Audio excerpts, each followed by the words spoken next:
The palace stood quiet beneath the velvet sky, but inside his heart, a storm raged, one that had no throne, no crown, and no command. When Sheikh Hamdan saw her for the first time, even the silence trembled.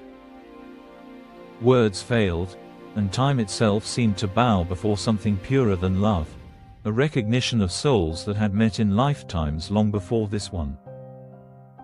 She wasn't dressed in jewels, yet she shone brighter than any royal emblem.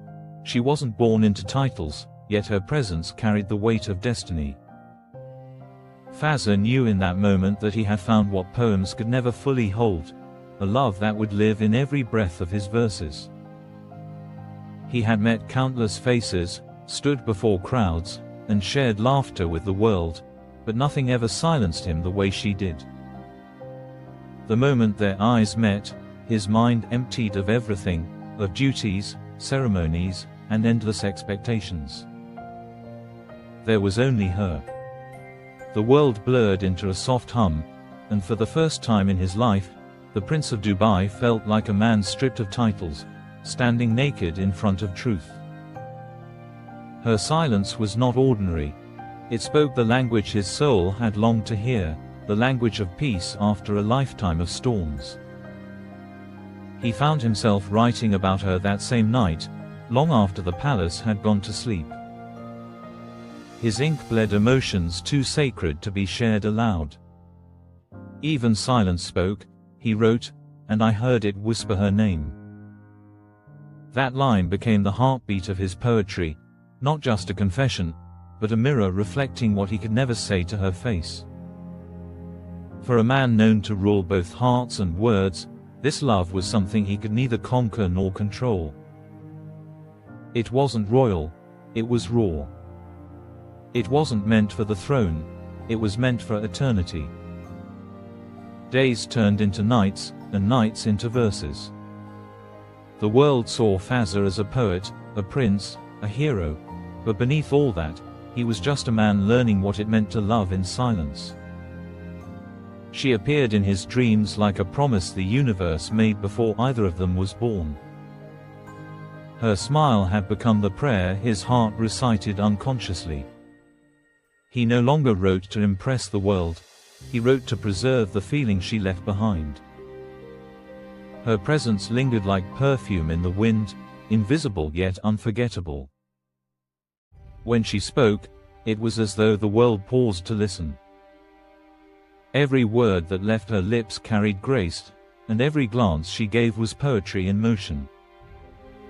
He wanted to tell her how deeply she had changed him, but instead, he only watched from afar, fearing that one word might shatter the fragile beauty of what they shared. Sometimes, the most powerful love stories are written not in action, but in restraint. So he stayed silent, letting his poetry speak for him, letting the verses carry what his heart could not. The world thought his poems were fiction, tales of distant muses and imaginary queens, but those who read closely could feel the truth humming between the lines. Each stanza was her heartbeat. Each metaphor, a stolen memory.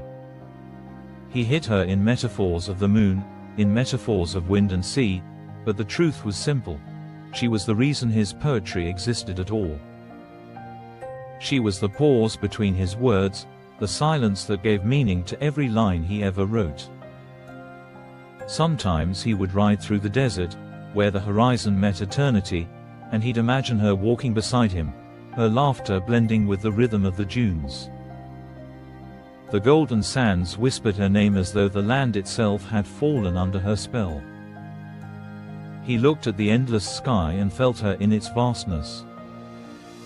In those moments, he understood something rare, that love didn't need to be claimed, announced, or owned. It only needed to be felt. Fazza often thought about how strange it was that someone could be both near and untouchable. He could command armies, yet he couldn't command his heart. He could move nations, yet her absence could undo him in seconds. He wondered if she knew, if she sensed how deeply her silence spoke to him, how every look, Every unspoken word carved itself into his poetry. Some nights he wished he could unmeet her, just to stop feeling so alive and so incomplete at once. But the heart doesn't ask for permission, it only remembers. Years went by, and the world celebrated his achievements, the poems, the victories, the legacy, but few noticed that his eyes carried a story no crown could cover. He would smile for the cameras, wave to the people, yet inside, his soul still whispered her name in every quiet moment. The silence that once spoke now. He once wrote, "Royalty is what the world gives you, but love is what God hides in your heart." Those words defined his truth. He was not a poet trying to impress, he was a man confessing quietly to the stars. Every poem he released carried a piece of her, a glance, a smile, a silence. And though she might never know how deeply she lived in his verses, Fazza found peace in knowing that the universe did. The more he wrote, the more he realized that love had never been about possession, it was about reverence. He loved her the way the desert loves the rain, with longing, patience, and surrender. He didn't want to change her world, he just wanted to honor it with his words. So he wrote until even his ink grew tired, until his soul found stillness in acceptance. For some loves are not meant to be lived, they are meant to be written. She often found herself drawn to places where she had once seen him, gardens that bloomed with royal roses, halls echoing with quiet footsteps, or balconies that kissed the evening breeze. She told herself it was coincidence, yet every time the wind brushed against her face, it carried traces of his voice. In her silence, she had learned to love him without possession, to treasure him without expectation. The world saw her as composed, untouched by emotion, but inside, she carried a fire she could never let the world see, a fire lit by a single glance from the man whose eyes spoke poetry before his lips ever did. She had read his words in secret, those verses the world adored, and she knew they were hers. Not by name, not by mention, but by essence. Every metaphor was a reflection of her soul, every unfinished line was a memory of their meeting. She wept silently at times, realizing that he had loved her not as a prince loves a woman, but as a poet loves his muse, with reverence that transcends flesh.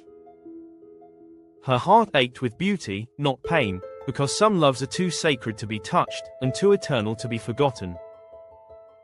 There were moments when destiny tempted her to break the silence. To write him back, to whisper her truth, to let him know that she, too, felt the same rhythm echoing inside her chest.